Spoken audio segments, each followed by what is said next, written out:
palju õnne. Me tahame teada kõike, kuidas on teie päev täna alanud, kas hommik oli rahulik või palju saginat? Palju saginat ja närv on ikka terve päev sees olnud. On. Ja ikka. Sul ka, Gerdo? On küll, jah. Mul läks ikka silmest mustaks, ma ikka ei adunud üldse. Mõõtsime vererõhku isegi. Te näete fantastiliselt muidu välja, et Diana, mis sul täna seljas on? Mul on seljas pulmakleit. Mingi disainer või Eesti looming? Tema disainer Anneli. Anneli. Väga ilus, väga kena. Kas oli raske valida midagi erilist? Ma tahtsin umbes sellist asja ja mu sõbranna oskas selle täpselt minu jaoks välja mõelda. Me teame, et see kleit oli natuke ette tehtud, aga ma kuulsin, et Gerdo, sina läksid viimasel hetkel täiesti oma outfiti valimas. Kuidas nii?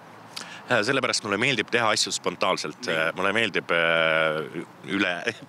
viimasel hetkel asju teha, sest et siis tulevad kõige paremad otsused ja kõige lahedamad asjad.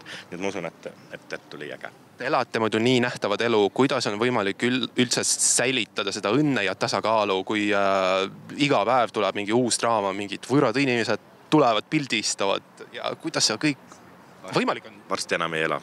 Mis mõttes? Nüüd me paneme uksed lukku. Hakkame vaikselt elama. Ma ei usu. Proovime vaikselt elama. Keegi püüab ikka midagi saa. Ei, nüüd me peidame ennast ära ja paneme luku taha peitu. Läheme puhkusele. Olete väsinud sellest kõige? Jaa. Väga väsinud. Kas see on üldse võimalik teie maailmas? Aga samas oleme uusi sõpru ka leidnud, näiteks Verni ja sa oled juba ka igapäevane külaline. Sa oled nagu käid iga päev meil, me kogu aeg näeme jälle. Nii et meil on selles mõttes ka väga tore aeg olnud, aga tõesti väga närviline ja ärev.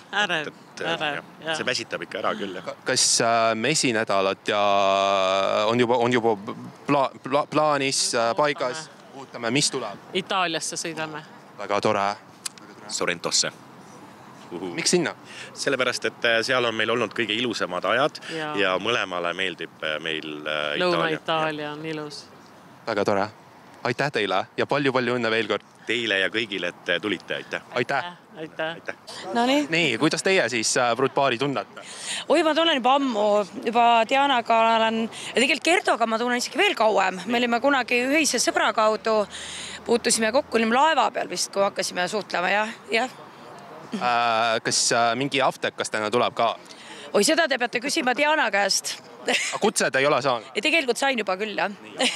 Aga kuna see linnast kaugel ja me enam ei teadnud arvestada, siis me peame koju auto järgi minema. Mida teie siis Brutbaarile kinkis? No praegu lilled, sest me ei teadnud, et me läheme edasi veel kuskile. Et siia me tulime lilledega. Kuidas meeldis? No väga ilus, südamlik ja polegi ammu sattunud. Tore on ikka, kui inimesed teevad ja korraldavad. Väga tore, aitäh! Aitäh! Kuidas teie Brutbaari tunnete? Minu isa Harri Vasar ja Diana isa Erik Lass olid südamesõbrad. Minu isa elas siin sinu selja taga ja siis mu vanema venna ema. Viivika Vasar töötas aastaid siin baaripanijana. Jaa, aga meie Dianaga oleme sündinud paarikuuse vahega. Me ei kasvanud koos, aga me oleme puutunud kokku iga natukese aja tagant, tehes midagi oi kui võimast. Muusikalavastuses Marlene Vanemuises mängis Diana Klass Edith Piafi. Mina kirjutasin ja see on kõige metsikum ilu.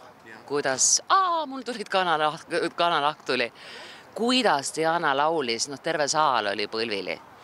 Ja pärast me oleme teinud koos kontserte, lavastusi, nii et iga natukese aja tagant me kohtume ja õnneks sagedamini siis, kui on midagi hästi.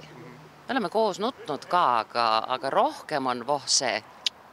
Kui hästi te Gerdot tunnete siis? Gerdo tõi minu juurde üpris mitme aasta eest Kristi Niilov-Loigo. Nii et me saime tuttavaks Gerdoga minu kodus. Ta tuli koos Kristiga ja ma arvan, et meil on Gerdoga mingid asjad ees. Et kuidagi on olnud alati mingeid muid asju vaja parasjagu teha, aga mulle tundub, et Gerdoga ja Dianaga tahab tulla üks lavalugu. Ja ma olen õpetaja, ma olen truu oma koolile ja. aga tsirkuse hobusele näita head artisti. Ahaa.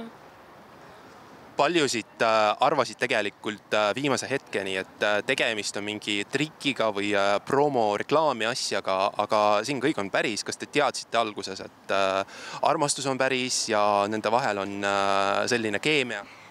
Seda oli tunda? Diana on nii lihtne ja avatud inimene nagu lootuse õis. Otsida tema puhul mingitki kombinatsiooni, sobingut, asja, see on mõttetu, sa jäädki otsima. Ja Gerdo puhul ta on ju nagu suur laps. Niisugused muinasjutu tegelased nagu Diana ja Gerdo.